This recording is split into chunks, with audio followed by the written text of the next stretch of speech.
Yes, we wants to write it. We wants to see the likes and the comments. Oh, and the restacks. Yes, the restacks. Yes, precious. We wants to see it in the dashboards. Oh, hey, I saw you're on the Rising in Fiction leaderboard and... No, it's not what it looks like. They tricked us. We promised them a workshop. Shut up. Okay, I think I can see where this is going. You got yourself a paid subscriber, didn't you? Yes, precious. And now they'll never leave us. Well, they can leave if they want to. No, why would they leave? No, I just mean that paid subscribers can stop paying. That's how it works. Not if we feeds them the content. Tasty, tasty content. Guys, I'm glad you're enjoying Substack, but this obsession with your dashboard isn't healthy. We're not obsessed. You're literally petting a printed out screenshot of your dashboard right now. We likes to watch the numbers go up. I know, I do too, but there's more to it than that. No, stinky little writers. They gets in our heads. Okay, you know what? This is actually a great topic for this week's episode of the podcast. Content? No, what success looks like for different writers. They wants us to pay for a workshop. No, this one's on the house. Welcome, everyone, to the Saved as Draft podcast.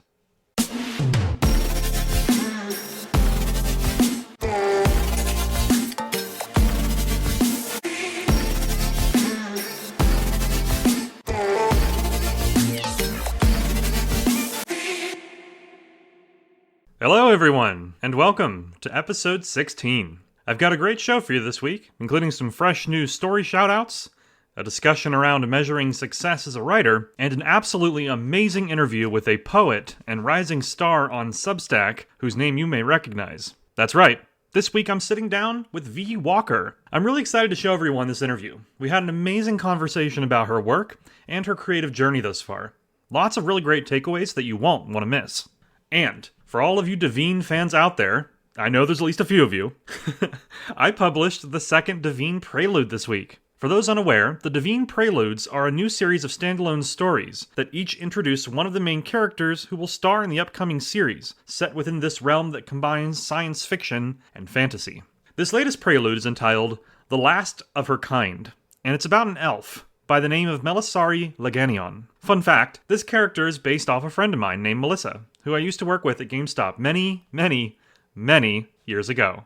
Back then, I used to create characters based on my real-life friends, so Melisari continues to be an homage to her all these years later. Stay tuned for more preludes in the coming weeks as we gear up for the series entitled The Order of the Pawn.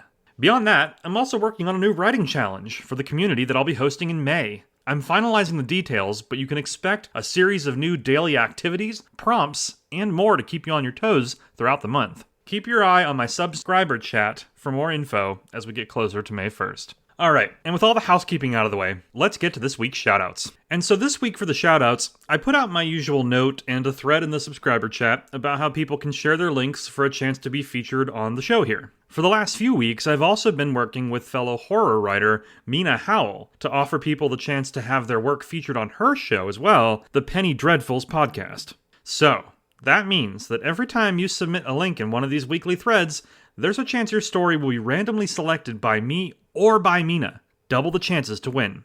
This week, we broke a new record. A total of 22 people submitted links to new stories, articles, and poems. Now normally, I would select 5 of these at random to talk about, but to celebrate this amazing milestone, I had to squeeze in a few more. So this week, I'm featuring 7 stories from other writers here on Substack. Let's get into it. First up this week is To the Moon Darkly by Pablo Baez. I've read Pablo's work before. Particularly, I still think about his entry into the Devine Challenge I did earlier this year. But if you've never read one of his stories, this is a phenomenal place to start. Pablo's writing style occupies this space between poetry and prose, but remains grounded in both its visuals and the subject matter, for the most part. There's a phenomenal sense of presence in all of his work, but the way each line flows from one to the next makes it feel like you're reading poetry or even song lyrics. This particular piece is brutal and intense. It's not for the faint of heart, but it's the rhythm of the writing that really blew me away.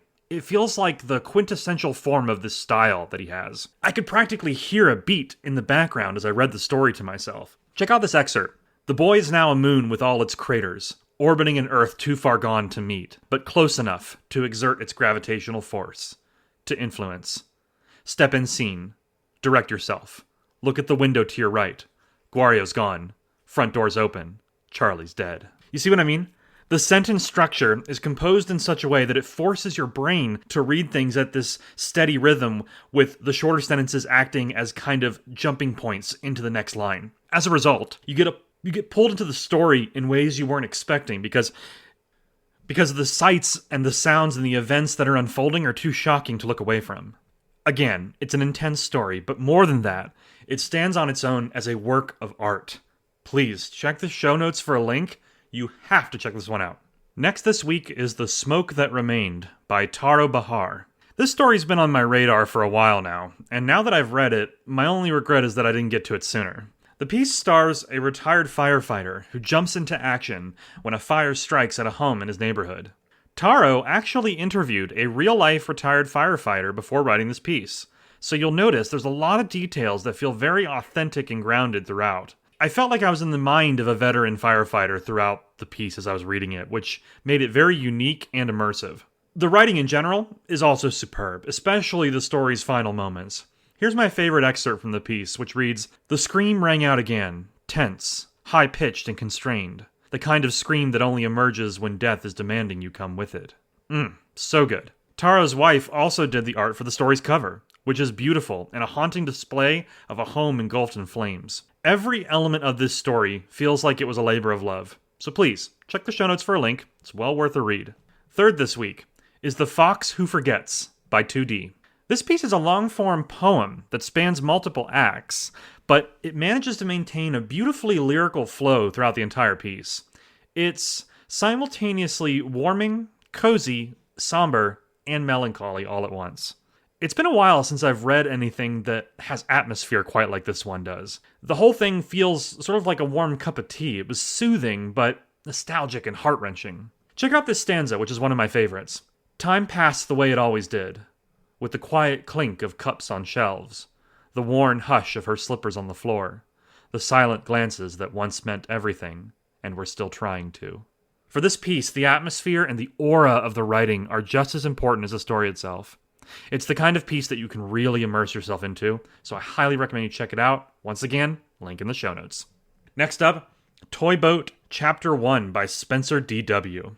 And here's the thing, it's no secret that Spencer is one of my favorite horror writers, probably of all time, let's be honest. I know that I just met him a few months ago, and I don't care. I've never in all my years read imagery as gruesome and horrifying as what Spencer puts out onto the page. Toy Boat Chapter 1 takes things slow, but does a great job of setting the stage for what I can only imagine will be another memorable trip through surreal and gory insanity. What I really enjoy about Spencer's writing style is that he never sacrifices pacing for the sake of fixating on set imagery, but it somehow also includes the shocking imagery that Spencer's known for and what you would expect in a horror story. It's a really nice balance. But it's a delicate balance. It's a ballet of visual and narrative information that I always strive for in my work. Spencer keeps things moving, though. He never wastes a second, and somehow you get this combination of character development, pacing, and striking imagery, all while moving at a steady clip. When his stories do slow down to focus on something, it's often for good reason. There's a scene towards the end of Chapter 1 that exemplifies this. It starts with the following lines. "I started to look around the room. The waiter was at the opposite end of the dining room, staring right at me. His eyes fixated on me. In that single moment, I felt my heart sink into my stomach. The dread started to set in, and the rest of the chapter left me feeling haunted and anxious by the end." That's the power of a good horror story, and it's the reason why I'm excited for more chapters in this new series. There's already a few more out, so I know I'll be jumping in, and you should too. Check the show notes for a link. Next this week is The Gods and Demigods of Fist Bump the Sky, Part 1 by Fist Bump the Sky. The entire world of Fist Bump the Sky is an incredibly cool and surreal and beautiful combination of story and original art. This piece, honestly, on its own, has enough art to fill up an entire museum exhibit, and the design of each demigod/god is so cool. I'm a fan of anything that has a lot of eyeballs in its design, it's just something I've always liked. So my favorite in this piece was Hip Hip, the god of growth. The lore is deeply fascinating. I love how the world was created by this being known as the Great Frog, but it's described as a reluctant creator. I don't know why, but that little detail really stuck with me. I also enjoyed how the post weaves in some character development for the gods. Check out this excerpt. The Great Frog was hesitant about the new responsibilities, yet he had a kind heart. Upon seeing their tears, the frog split off a piece of his soul. This became the first avatar, one of many that the Great Frog would create to interact with the creatures. I love how that little piece gives us some insight into the world's creator. So do yourself a favor, check out this publication and get yourself immersed in this amazing world. Even if you're just stopping by for the art, you're going to find yourself totally pulled in, and then you're going to love the deeper lore. Next up is Chaos.net by Maximilian P. Siddle. If you're a fan of Black Mirror, you need to read this story. Some of the newer episodes of that series leave a bit to be desired, but this story in particular calls back to those first couple of seasons, where the Netflix show delved into the dangers of technology in all its forms. Comparisons aside, Maximilian's story here is about a new app that the main character is beta testing, and it quickly begins to showcase how social media platforms, websites, and news outlets can warp our perception of reality. It's subtle, but algorithms we know are designed to influence us so that we say things, think certain things, or buy certain things. This horror story takes things to the extreme as the main character starts to believe that the app is showing him the true nature of the world, which drives him to some extreme measures. It's a wild ride, and a haunting message regarding the power of technology to warp our perception. Here's an excerpt that I really liked. So, I already had an account, because of course I did. They probably already had all my personal information. Nothing's private on the internet. From the moment the main character logs into the app, something seems off, and it only gets crazier from there. Our final shout out this week is Chapter 1, How to Lose Friends and Be Influenced by Monsters by L.M. Cypher. I was immediately intrigued by L.M.'s work when I first discovered that it weaves in Aztec mythology, so I was incredibly excited for the chance to read this first chapter of the upcoming book. The story is immediately intriguing when you start reading. It paints a picture of a modern Los Angeles where monsters are hiding in plain sight. I loved how the writing paints a vivid picture of the shop where the first chapter takes place, using both imagery and dialogue to deliver details about the characters and the world. It's all effortlessly woven together, which speaks to the author's experience and the polish that they've put into the creation of this piece. I particularly enjoyed how certain elements of Aztec and Mesoamerican mythology were sprinkled throughout, going so far as to include notes on how to pronounce them, which is a small but very welcome addition. Since a lot of the Aztec language is spelled differently than it's pronounced in English, I was worried that when I started reading it that I would find myself getting distracted with trying to suss out how certain terms would sound or how they're said, which would admittedly pull me out of the story.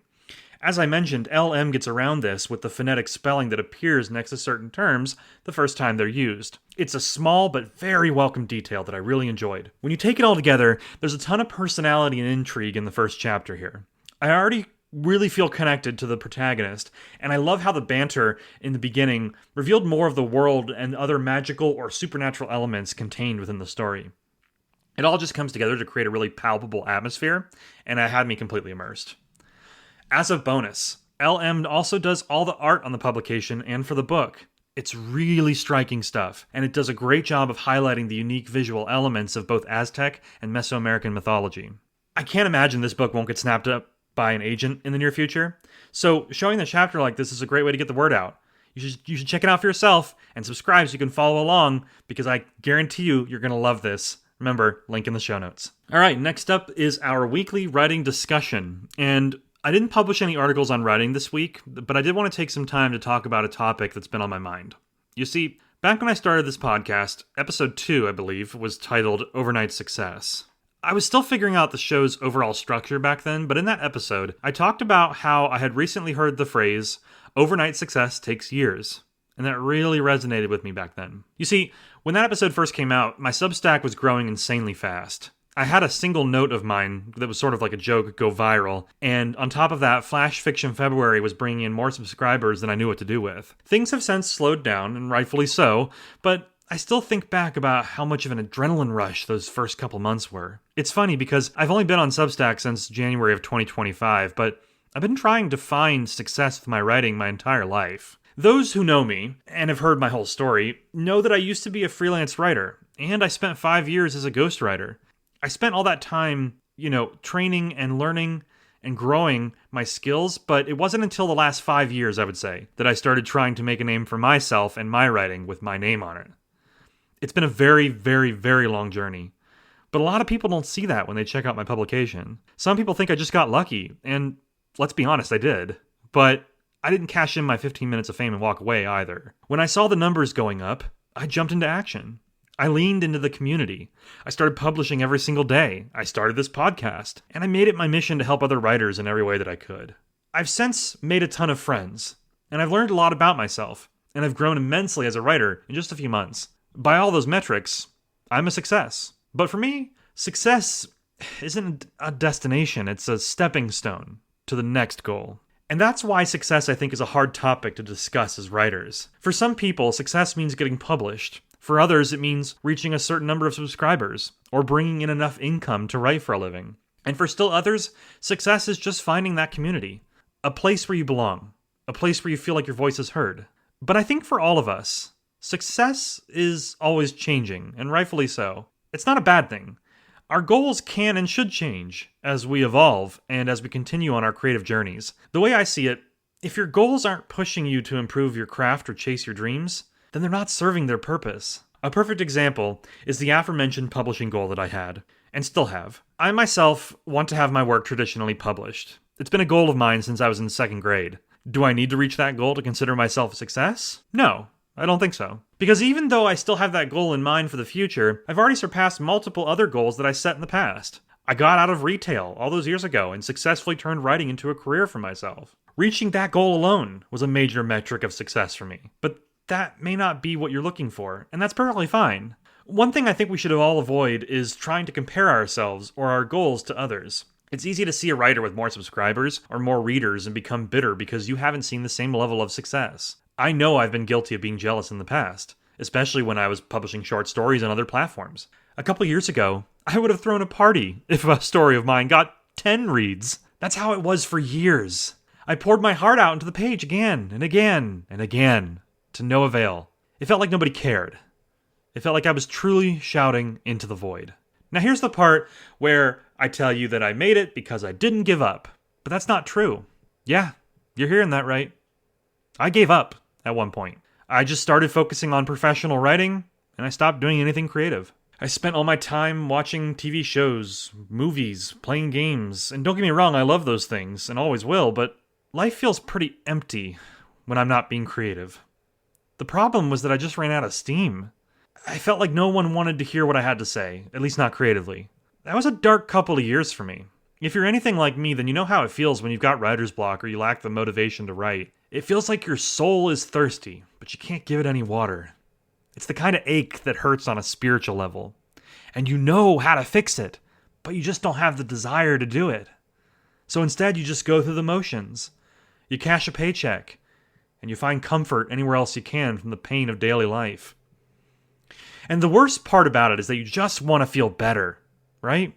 You just want to get back to that creativity that gave you purpose and drive, but you can't. You just can't get there. It's a painful place to be, but we're all human. So sometimes we just lose that spark when life becomes too much to handle. Here's the thing though. Just because that spark goes out doesn't mean you can't relight it. It may feel like once it's gone, you'll never get it back, but inspiration is one of those things that comes and goes as it pleases. We're not meant to be 100% on our game 100% of the time. We're human beings, not machines. We have days where the words flow effortlessly, and then we have days where it feels like we'll never write a story again. As I'm sitting here and recording this, I'm thinking about how much has changed since those dark days when I couldn't lift the proverbial pen. That was only a couple years ago, but look at me now. I'm publishing new content every day. I'm recording this podcast every week. Hell, I'm writing books for Audio Mazes. I'm doing all the things I thought I would never do again when I was in that dark place. And I know what you're thinking. Yeah, things got easier or they got better. And to that I say yes and no. Certain aspects of my life got better, but others stayed the same or got worse. This month alone has brought some of the most stressful, painful, and anxiety-inducing challenges that I've ever faced, and some of them aren't even over yet. Despite all that, I'm still here and I'm still writing. I think it's because a part of me finally accepted that life isn't just going to work out one day. I'm never going to wake up and feel like things are in perfect balance. And any metric of success that's tied to that is a goal I will never reach. So, when you're thinking about success as a writer, I want you to remember these three things. Number one, the path to success is not linear. It has ups and downs, but those downs are not failures. They're only a failure if you don't get back up again. Number two, success is not a destination, it's a journey. You'll hit milestones and you'll shatter goals, but every time you do, your next step should be to look ahead to the next one. That doesn't mean you can't celebrate your wins, but it does mean that you can't rest on them. Success is what happens when you keep going. And finally, number three, be flexible. Allow yourself to revisit your goals and your metrics for success. Realize when they're not serving you, and when that happens, change them. Holding yourself to outdated or unrealistic goals only leads to disappointment. Your goals should serve you and your creative journey, not the other way around. And one last thing before we move on to this week's interview. It's okay to ask for help. If you're struggling in your writing, if you're in that place where you feel like you'll never produce anything again, or if you're stuck in a rut, feeling like nothing you publish actually matters, it's okay to reach out and ask for help. My DMs are always open, and I'm always willing to lend an ear, share my perspective, or just give you a place to vent. We're all on this crazy, wild journey called life together. And that goes double for us writers and creatives. We gotta stick together and know that I'll always be here for you. Okay, well, that got real. But the train doesn't stop until I say so because it's my show. Anyway, let's open up the floor for someone else to share their perspective on writing, creativity, and in this case, the beautiful art of poetry. Next up, I'm pleased to present my interview with someone who I consider to be one of the greatest poets I've ever read and a dear friend as well. Please give a virtual round of applause for the one, the only, V. Walker. All right, and I would like to welcome to the Saved as Draft podcast, V. Walker, who is a poet on Substack. V, thank you so much for joining us today. Yeah, thanks for having me, Bradley. I'm really excited to be on here. So let's start off by having you tell us a little bit about yourself and your creative journey thus far. Yeah, so I am a poet and indie author, and poetry is the only book I have out currently. But I also write some other stories, and so I have been writing since I was probably like 10 years old, maybe a little bit younger. My dad bought me my first journal, and I was an only child, so I kind of like used my journal as like my friend or whatever, and got into writing that way. Um, And I knew back in college that I wanted to publish a book eventually. I did my senior project on creative writing, and it was a mixture of like nonfiction and poetry. And then I just really love everything that's creative. So I also create interactive fiction games. And so that's kind of where I write my non-poetry stuff, although I kind of write with like a poetic tone for some of that. But yeah, so I just really love writing and telling stories about like the human experience. And honestly, I like to say I'm obsessed with poetry. Like it's kind of silly to say this, but like if you could be in love with a thing, I would be in love with poetry. Like that's kind of like my soulmate. So that's pretty much me, just obsessed with poetry. Well, I mean, your poetry, as I've said multiple times on Substack, is some of the best I've ever read. So, you're clearly in the correct lane when it comes to what you're working on, at least from what I've read so far. Like I said, your poetry is fantastic. Oh my gosh, you always have the nicest things to say. It makes me feel, it's hard putting yourself out there, which I think every writer experiences that, but it's just you always make me feel like I'm succeeding. So thank you, Bradley. Well, you're very welcome. Like I said, I always try to give honest and balanced feedback, but I can't think of a single piece of your work, especially the poetry that I've read, that hasn't completely sort of accomplished what it set out to do and done so beautifully. So it's very easy to You. compliment. So, speaking of like your non-poetry work, I remember when you and I first met, we talked about some of the interactive fiction kind of games that you've done. Correct me if I'm wrong, but have you published anything besides poetry on Substack, or is it all poetry so far? For Substack, it's just poetry stuff. Okay. If you were to publish something besides poetry, would it be like nonfiction? I'm just curious, like what some of your other, potential writings could be. I'm just wondering. Yeah, well, actually, you know what? Now that I think of it, I did publish one creative nonfiction piece, but Hmm. it was like a long time, like it feels like a long time ago, even though I've only been on here a couple months. But If I was gonna like if I was gonna actually post other things, I think it would probably be like nonfiction, like essays. Hmm. Because there's like a lot of things that I have like thoughts on. Mm-hmm. But I don't know if I'll ever do that. If I do, I might create like a whole nother publication for that. Okay, that makes sense. That makes sense. Yeah, I was honestly just curious. So Mhm. yeah, but that makes sense. A separate publication. Well, for the record, I would read it. So, I appreciate that, Bradley. um, so next question here. And apologies if this is redundant at all, but when did you first realize that you wanted to write poetry specifically? I know you talked about, having a journal, which is funny because I definitely had a journal as a kid too. And it was something that most certainly kind of acted as a form of a friendship for me, like you said. But yeah, so when did poetry become kind of a main focus for you? Yeah, so I was actually talking on Instagram Live with another poet earlier this week about this. And so even though I had a journal from a young age, I didn't really get into poetry until a couple years after that. And so um I used to be that kid who it's really funny to look back on now, but like when I was like early 20s, I was so embarrassed when I thought back on this, but now I think it's like hilarious. But I used to be that kid who was like, oh, I'm gonna be a songwriter one day, and I would write down songs. And then I would go to school and my quote unquote friends, I'd be like, hey, look at this new song I wrote. And I people would like come to expect that I'm like gonna shove my journal in their face and ask them to look at my song. Eventually I realized like, hey, you're not really great at that. So like don't do that anymore. You're not gonna be the next Taylor Swift or whatever. So then I was like got like discovered like I kind of discovered poetry in class, and then I kind of like shifted from like writing like songs to like turning that into poetry, if that makes sense. So that's really how I got started with that. Okay, that makes sense. Yeah, yeah, yeah. So, as a second part to that question, curious, do you remember even just vaguely kind of the first sort of actual poem that you wrote? Do you remember what it was about, or maybe what kind of topic it would have covered? Yeah, it was, I believe a lot of my first ones were like because I was so young, but I was also like very shy kid. Hmm. I think they were about like unrequited love, like crushes I had on boys at school and stuff. Right. So like I was like, oh, like I'm like channeling not even Shakespeare's. I guess he seems to have a good game apparently based on what I've read. But channeling some like older poetry, and like I think it was really like unrequited love, and then some of it was probably like loneliness as well. But I was like really going through those emotions of like, oh, the crushes that you have like the younger ages and stuff like that. Right, that makes sense. Yeah. When I first started in poetry, I think I was in probably about middle school for me, and Mhm. very much kind of as the shy, awkward, nerdy kid. I would say that my poems are probably similar to yours back then. Okay, so we're the same version growing up Right. Yeah. No, I'm definitely hearing some similarities from when I first started writing poems.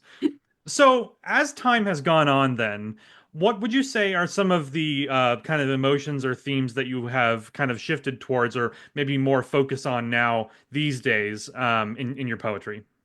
around college is when I started to really dive into mental health. So like depression, excuse me, depression, anxiety, like loneliness, just all kinds of, different things that every human feels at some point in their life. Like I really don't think anyone I honestly don't believe anyone who's like 90 and they say I've never had a bad like if you say you've never felt depressed in your life, like people have season, it doesn't even have to be that you have mental health diagnosis or whatever. But like I really started to focus on like mental health and stuff. And then the last like 5 or 6 years.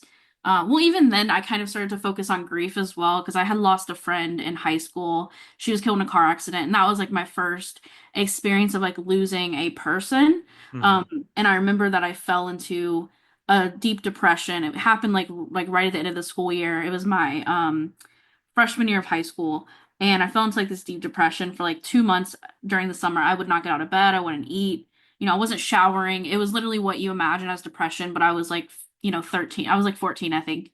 And so a lot of that is like kind of what I've channeled into my work. And now where I'm at today, um, a lot of the themes that I focus on are grief is a big one. And that's a big part of my next collection that I'm working on. But it's not just grief of like losing people in terms of them dying.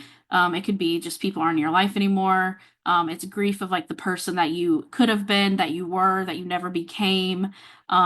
Grief of, the opportunities that you missed in life or the roads you didn't take. So I'm really focused on like grief in terms of a very broad way. I'm also focused on mental health still even more now because, I was diagnosed with generalized anxiety disorder like I think it was like a year and a half, 2 years ago now. And I'm on medication. Like I started going to therapy and like all of that. And so I'm very focused on like being open about mental health because I feel like there's still a lot of stigma around it. I mean, it's definitely more open nowadays, but I still think that there's still too much stigma. And so I'm focused on that. And then love is a big one. I mean, I'm happily married and everything, but I don't just focus on like romantic love, like platonic love, love of things in life, love of passions. And so those are really my main things are like grief, mental health, and then love, and also toxic love, because like my mom. But those are like the core, I think, elements of my poetry and probably my other writing as well, to be honest. That makes a lot of sense. And I think that's why I resonate so much with your work, because I feel like, I try to channel similar things in not only my poetry, but my fiction. And I have to also say that I wholeheartedly agree in terms of the stigma around mental health. Hmm. And it makes me so happy. And honestly, it inspires me to see other writers like yourself, really bringing that into the forefront and making it something that's, like a safe space to kind of talk about it, but also, working it into your poetry and kind of, as I've said, the way your poems kind of dive deep into the subject matter and really get to the to like the core of the matter, I think is what makes it so impactful and personally why it resonates so much with me. Yeah. Um, so beyond kind of life and lived experiences and stuff like that, kind of calling back to some of the other stuff you've done with like interactive fiction games. Um, Curious, where else do you kind of seek inspiration in your life, or what advice would you kind of give to poets who, maybe are having trouble finding inspiration? Like, do you look to gaming, for example? Like I myself, I'm a gamer, a huge nerd, have been my whole life. Do you pull from that kind of stuff, like the entertainment that you consume at all, or where do you go when you need that inspiration? Yeah, I'm absolutely inspired by other creative works like games, art, TV shows, books, everything like that. I'm a really big gamer. I have been since I was a kid. Like, I have a bunch of cousins on my dad's side, and every family gathering and we get together, everyone brought like their PlayStation, their GameCube, everything like that. Like, we were just like a huge like little collective of gamers. So I love gaming. I especially love RPGs, adventure games, interactive fiction, obviously visual novels, but really anything that has like a story is something that I love. Like really well written characters is something I love. I mean, I play other games too, but those are really the ones that resonate with me and inspire me. Um, which you came off mute. I'm gonna assume that you like as well. No, I was just going to agree with you because yeah, no, I mean, you're kind of echoing the exact thoughts I have in my head, like how I would answer this question, and I just thought it was uncanny how similar, both of us kind of approach gaming as a source of inspiration. That's all. Uh, Yeah, I think we're very similar people, Bradley. The more that we um continue our friendship, the more I realize that, which I think yeah, is yeah, no, awesome. I was I Um, was I was literally just thinking about how I could have scheduled a whole separate interview just talking about gaming, apparently. we can do that sometime for sure. That'll be Okay. fun. Yeah, like my favorite games growing up have been like Dragon Age series. Excuse me. Baldur's Gate has been great. I'll be honest, I didn't play the previous ones, but Baldur's Gate 3 has been amazing.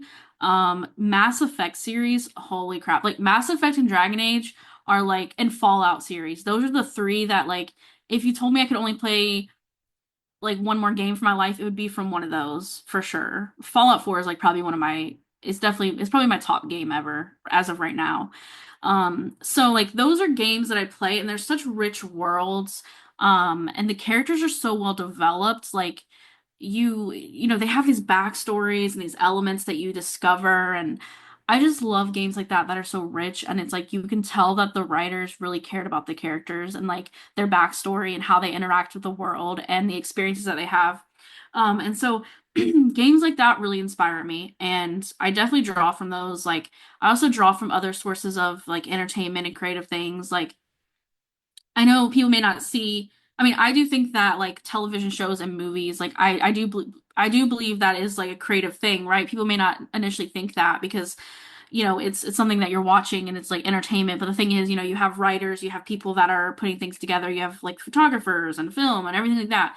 Like there's definitely a creative aspect to it. And the reason I say that is because like the other day I wrote a poem that I posted for one of my poetry prompts, and it was inspired by a scene from Love on the Spectrum, which I've been watching with my husband on Netflix. We watched season 3, and our favorite couple in there is Connor and Georgie. And there was a scene where he's like telling her you could tell he wanted to kiss her because he's never kissed anybody. And he was like telling her how the sun was glistening off her skin. And then I wrote a poem about it. And so I was inspired by that scene because it was so beautiful that like it was like a real genuine casual moment that anyone could experience who's like nervous about going in for that first kiss and they don't do it. But anyway, the point is that like I totally get inspired by everything in the world around me. If it has anything that can be linked to the human experience, I can be inspired by it. Like I try to get inspired by just the smallest things that you could think of because I feel like that is going to be unique and actually more relatable for people. So, yes, I know there's a long-winded answer, but absolutely. No, it's a very good answer, and I think that's great advice in terms of kind of seeking inspiration in everything, and especially the small things, the little details. I loved that story about the scene from the show, by the way. That was fantastic. Yeah. That's cool. I don't know if I've read that one. Do you recall what the name of that poem was that was inspired by the show? I can tell you what day it was on. Let Okay. me see real fast. So I know that it was last week, so let me just look really quick. It was a short poem and it was yes, it was April 4th Daily Challenge was the poetry scramble one. Oh, okay, perfect. Okay, awesome. Yeah, I just pulled it up. I want to check that out. Thank you. Um, okay, so next up here in my list of questions, remind me or correct me if I'm wrong, but you and I initially met on Threads, right? Before you joined Substack, is that right? Yes, yes it was. Yes, that Okay, is correct. okay, got it, got it. So this is kind of a question I'm asking everybody who comes on the show because I'm curious about all the different ways people kind of, found their way to Substack. So, in terms of your journey, what initially drew you to Substack, and now that you've kind of, I think you just celebrated what 400 subscribers, right? I celebrated 300, but by the time I was done, I had over 400, so it was Oh kind of wow. Well, there you go. So yeah, I mean, obviously you're growing very quickly. So curious, how did you find Substack, and what are your goals on the platform? What are you hoping to do kind of into the long term here? yeah, great question. I love that. So before I came across you on Threads, I kept seeing like brief mentions of Substack and like I was like, man, I don't need another platform. Like I don't want to deal with that. So I was like, whatever. However, once I came across you and I went and read your poetry, I was like, first of all, I was amazed by how incredible your writing was. And then I was like, oh my God, like I need to get on this platform now. So the only reason I joined was because of you. Like maybe I would have eventually found myself there, but I had many opportunities before that to join and I didn't. But after reading your work and seeing what you were doing on there, that is the reason why I joined. So I'm really grateful to you because Substack has honestly really changed my life. Especially right now I'm going through like difficult things that you know what you're aware of, but like things like that, but like Substack has been like a great place for me to like find a home. So the second part of the question is what I hope to get out of it and like long term. I really am enjoying building like a poetry community. Something that's really important to me is that poetry is accessible. I want people to be able to read poetry if they never have and feel like they understand what's going on. I don't want poetry to be like pretentious or elitist or anything like that. I want it to be, and I'm not putting anyone down for their type of poetry. Like I think every type of poetry is perfectly acceptable. But just for me personally, I really want to build a community on Substack where it doesn't matter how many people are in there. Like there could literally be 5 people and I'd be happy. But I want to build a community where there's like encouragement and I can help people. They can help me. We can learn from each other. We can improve our craft together. We can, laugh at funny poetry memes together or writing memes. Like we can have a good time. But I just want it to be like a very inclusive, diverse community where people feel encouraged instead of scared to post their work. I want to, create a community where everyone is welcome. And so that's really what my long-term goal is just to keep kind of cultivating it. And the people that I've met on here on Substack have been incredible and amazing and so talented. And I see so much potential for myself to be able to grow and learn. And I see so much for other people as well. And so my long-term goal is just to continue to create that type of community because I think poetry can really genuinely change someone's life. It can really make them feel seen, and it can also help them get their own voice out there if they've never been able to do that. And so I just want to keep cultivating that type of culture in my little space on Substack. That's fantastic. And again, very similar to kind of what I'm hoping to do. And it's always so inspiring to see others, especially, I myself, I write poetry, but I kind of, I come from fiction mostly. And Mhm. obviously I try to do articles about writing as well to kind of help, other writers. But it's really nice to see somebody from like the poetry, kind of side of things come in the way you have and really just create like a very welcome space, a very positive platform. And so that's really cool. So, right now, I just wanted to mention for our listeners here that you are also hosting daily challenges for National Poetry Month. Was this your first time running a kind of writing challenge like this? Because I gotta say, you did a great job in terms of like the structure. It's very easy to see like what the current and upcoming challenges are. I love the graphics you did. So for anybody who's like interested in, maybe trying to run a poetry challenge of their own at some point, what are your kind of best tips, best practices when it comes to putting together a writing challenge like that?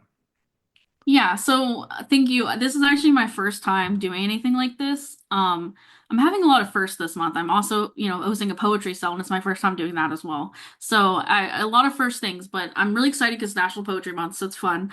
But really, my goal with it was just to try to get some interaction and like help people come up with like some new pieces and like drive my own creativity. And I've been really surprised, impressed, and just over the moon happy with the turnout. There's some people who are like posting consistently daily. Even I've missed a couple days, and there's some people who haven't missed a single day, and I'm like, oh my gosh, like you're amazing. I don't know how you're doing it. But what I really did to plan this was I looked at all the days in April. I was like, okay, we have this many days. I think there's like 30 or something like that this year. Or not this year. I don't know why I'm actually, there's different days in April every year. I don't know. Pretend I didn't say that. Um, but like basically I looked at all the days and then I was like, what kind of challenges could we do? And I wanted to focus on not just like doing like a basic poetry prompt, but I wanted to try to find out ways to make it more fun and interactive. So like one week was like I was trying to make things interactive. Like you go onto this other website, like the random Wikipedia page, you get something and you get inspired by that. Another day, look at a piece of art and you create something based on that. And then I also wanted to add some challenges that were more like drawing from the heart of the person so I could learn more about the people in this little community. So like finding, and that'll be more in like I think next week and the week after, but kind of like learning more about, their creative process and the way that they feel about poetry and writing and how they process things.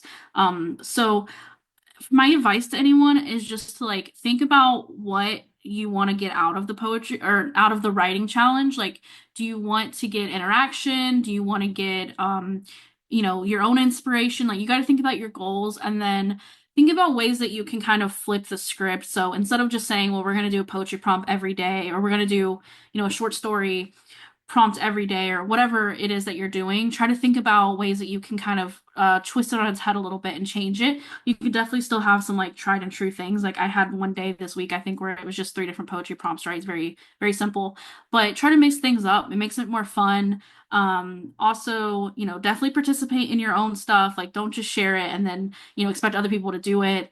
Something that I found is really important also is make sure you actually read what other people are posting, engage with them and thank them for participating and give them encouragement, and share that with others. And it basically just creates a really fun thing, but really just try to be creative, try to flip things on your head. That's also how I approach poetry.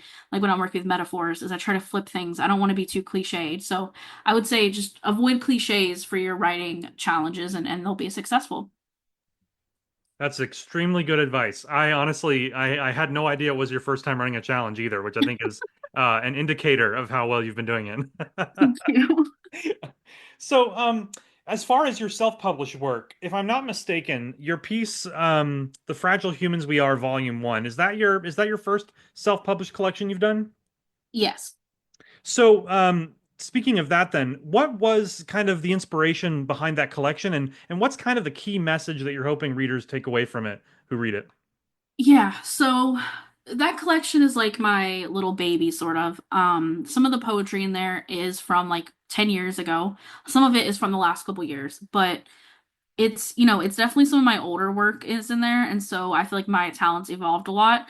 But the inspiration for it, like I had always wanted to write a collection, like I said, since college, but it wasn't until 5 years ago during the pandemic that I actually made the decision that I was gonna just stop thinking about it and actually do it.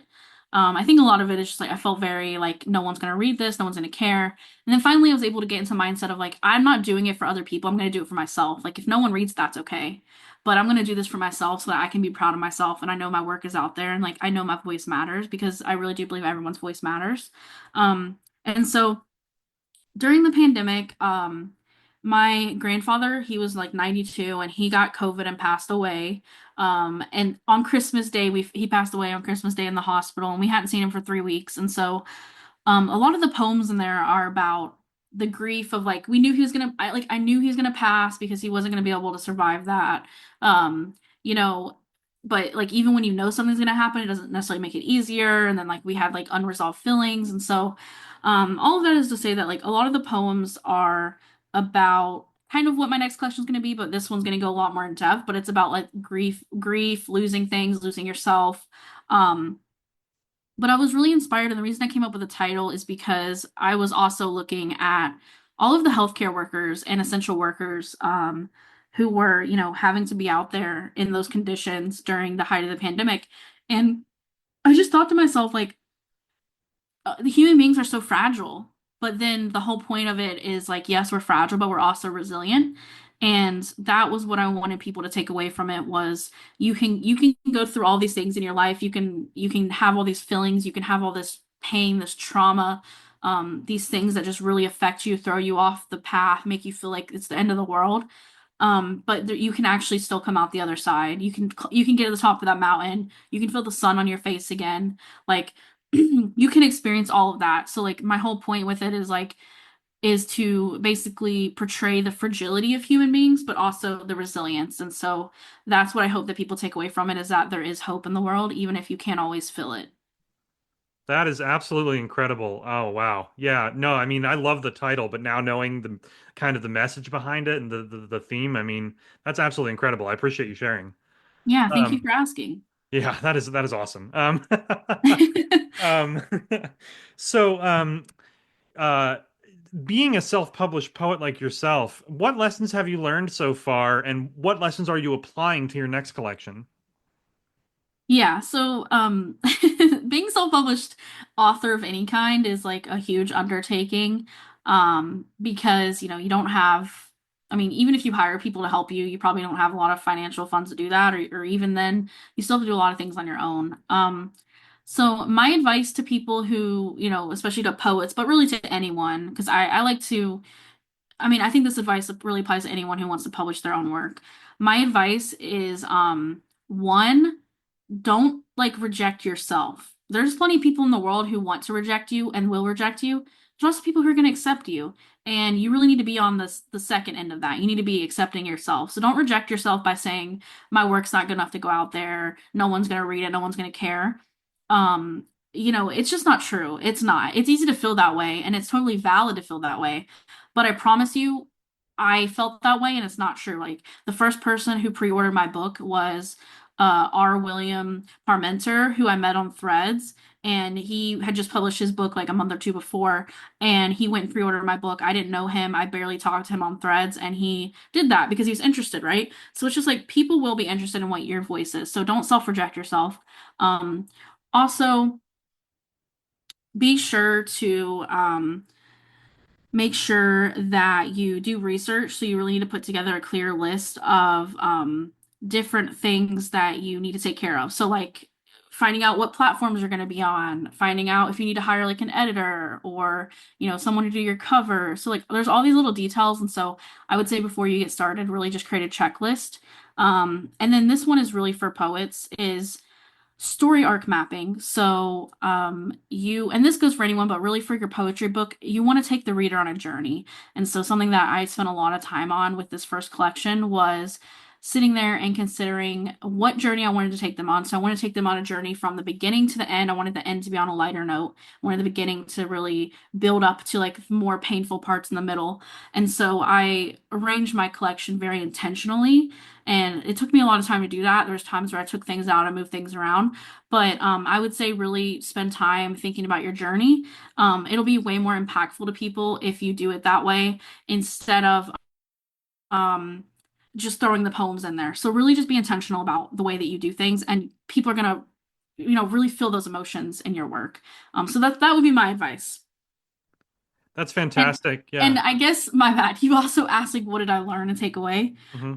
Those would all be things I learned and took away because they weren't things I knew in the beginning. So No, for sure, for sure. No, I think you answered the question beautifully. And as someone who whenever I go to read a poetry collection, I think your last point was really, really good advice because I always go into the collection with the expectation that it's going to have some sort of theme or journey, like you said, as you read through it. So I thought that in particular was really good advice when it comes to poetry collections. So last question here. Your next poetry collection is entitled What I Know of Love I Learned from Grief. So, is there anything you'd like to talk about in terms of what readers can expect from that collection? Or perhaps maybe a potential release date on the horizon? And anything you're willing to share? yeah, absolutely. I'd love to talk a little bit about that. As I mentioned earlier, this collection is really going to be it's really going to be focused on grief of all kinds of different, ways that people grieve in their life. It's not going to be like going through the stages of grief in the sense of, denial, except like all of those, and not like that. There's three sections in there, which most of the poems are written for it already. I'm just finishing up a few more, but it's basically going to be broken into three sections. So the first one is called Shatter, the second one is called Echo, and then the third one is called Ache. And so the poems in the first section, Shatter, are that moment when something is happening that's going to leave you with grief, like that moment that it's happening. The Echo one is kind of like after it's happened, like pretty close after something's happened, and like that just kind of way that like the pain is echoing in the world around you and inside of you. And then Ache is like really the long-term effects of whatever the situation is. Because like I said, not all of it's going to be about death. There are some poems in there about that type of grief, but it's a lot broader than that. In terms of release date, this is a good question. I don't have like a date yet, but my goal is to release it over the summer. So I would love to release it like in July, July or August. And so that is my goal. It's just going to depend on a couple things. I've come up with some covers for it, but I'm not really satisfied with them. And so I need to like come up with the correct cover for it. And I think I'm going to commission an artist to do it this time. I designed my previous one by myself using stock, commercial work that you can use for photos, and then I did some editing in Canva. But I think I might commission an artist if I can afford it. If not, I'll have to create something. But I would really like to release it around July or August. And then I'll say this: the title came from a poem that's going to be in there. So I knew that I wanted to publish another collection. I didn't know what the title was. I didn't know what the theme was. I just happened to write this poem and it had the line in there, What I Know of Love I Learned from Grief. I was like, holy cow, this is the perfect title. And so that's where that came from. And then I guess last thing is, would you like me to read one of the poems that I haven't published for the book? Yes, that would be fantastic. Please. Okay. This one is called Stacked Deck. I try to be patient, let you realize your errors on your own, but after a while you seem further entangled. Do you really not care that the thorns dig deeper into me with each replay? I know you see the truth, and if you don't, I never had a right to hope. You light fires just for fun, but I'm the one who gets burnt. I've been disappointed by people meant to care. I've allowed myself to drown in the sea of others' despair. I expected so much more, and in the end, I lost it all. Isn't it funny how the cards fall? That's it. Wow. Wow, wow, wow. That was really, really good.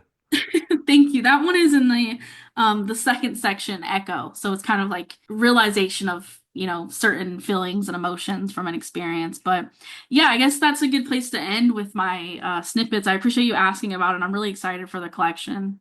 Yeah, no, I am too. So it's a win-win here. No, but yeah, just to comment on that poem too just now. I really liked how it was very like kind of reflective, like looking back, hindsight's 2020, kind of thing. Mhm. And it really resonates with me in my personal experiences, but that seems to be the case with all of your work. So I'm not surprised there. But yeah, that was phenomenal. Thank you again for reading that. Yeah, thanks for letting me, Bradley. I appreciate it. Yeah, of course. Well, this has been a phenomenal interview, V. I must thank you again for such insightful and inspiring answers. I mean, I know I am taking away all kinds of amazing takeaways from this. So, yeah, I just wanted to say thank you again, and really appreciate you coming on the show. Yeah, thank you, Bradley. I know I message you a lot saying this or, share your work and say this, but I genuinely would not be on Substack if it wasn't for you, and I would not be building the type of community I am if I wasn't inspired by you. Like every day I'm inspired by the work that you do and the person that you are. So I'm just really grateful for your friendship and also thank you for the opportunity to share some insights on my work. I really appreciate it. Of course, I really appreciate you saying that, and I could not be more grateful to have you as a friend as well. Yeah, I mean, I have benefited obviously from having you as a friend, as a fellow writer, as a poet. I mean, I'm benefiting from this just as much as anybody else. So, You're um, amazing, Bradley. Thank you. really appreciate it. And once again, a huge thank you to V for coming on the show. Next up, thoughts from the Void with Voidy. I can attest, Sir Voidy's the best. He wouldn't dare play it close to the vest. He's here to share, from here into there, the writers and words of which he does care. Hey there, Voidy. Hey, guess what? What? I actually wrote something. Oh, wow, that's amazing. Are you going to publish it? Absolutely not. Why not? I'm afraid people won't like it. Or worse, that they'll ignore it. Oh, I see. You're worried about shouting into the. Don't you dare finish that sentence. Right, sorry. Well, here's the thing, Voidy. How will you ever improve or grow as a writer if you don't share your work? That's fine. I can just keep practicing in seclusion. Sure, but then you'll have all these stories and no one to share them with. I guess you're right. But I'm still scared. Putting your work out there isn't easy, but it's an important step in any writer's journey. All right. You've convinced me.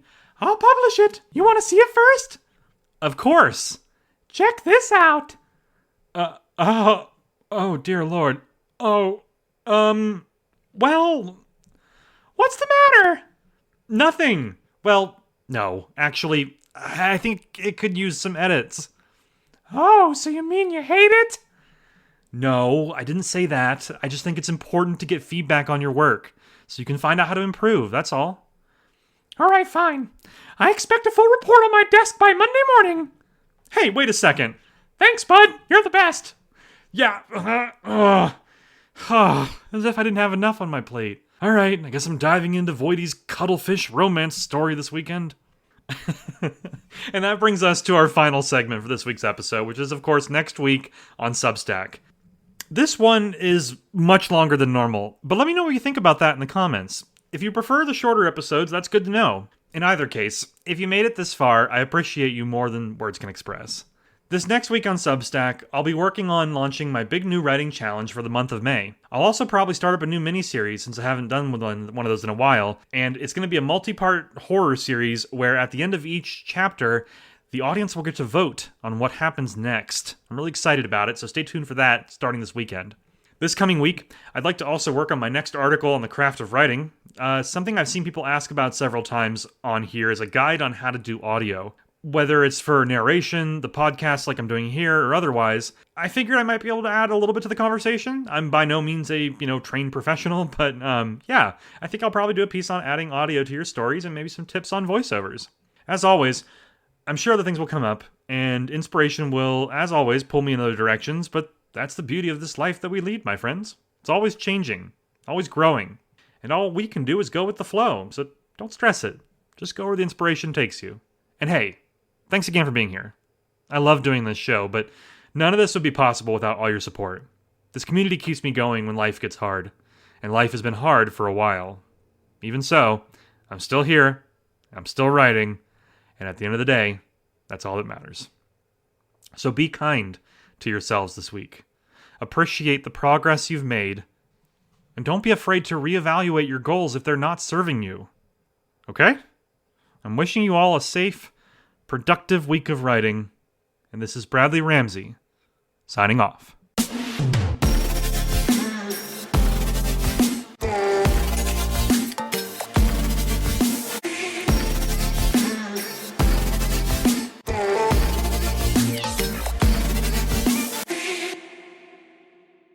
There it is. Precious. It stays as right there. Hey, what are you doing? You cannot lock your paid subscribers in cages. Are you insane? But this way, they won't be able to unsubscribe. That's so many kinds of illegal. All right, I gotta fix this.